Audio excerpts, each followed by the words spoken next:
Ben, Jen, that's right. 12 headstones toppled over here at St. Mary's Cemetery over the weekend. East Hartford police now trying to find out who is responsible for that vandalism that left so many people in this community upset.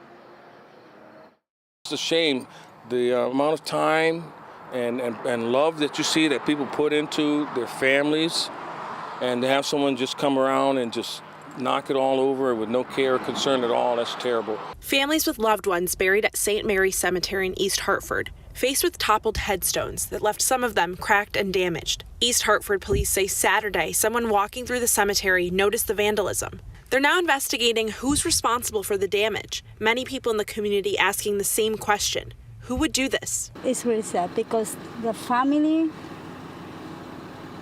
I don't understand. I don't understand the sick people doing this. It's just ridiculous that I just don't know what it takes a person to come to a cemetery and do this. Chuck Loft's grandparents are buried here. He came to check on their graves as well as the family members of a close friend.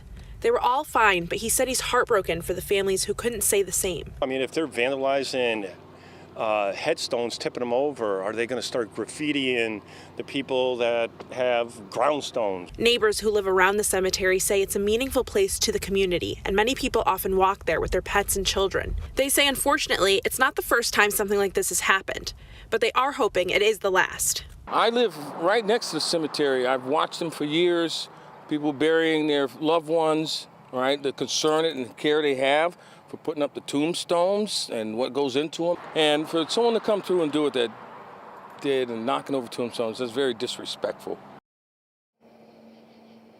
East Hartford police say they have not made any arrests yet, but they are asking anyone with information to please give them a call. Live in East Hartford, Gabby Molina, Fox 61 News.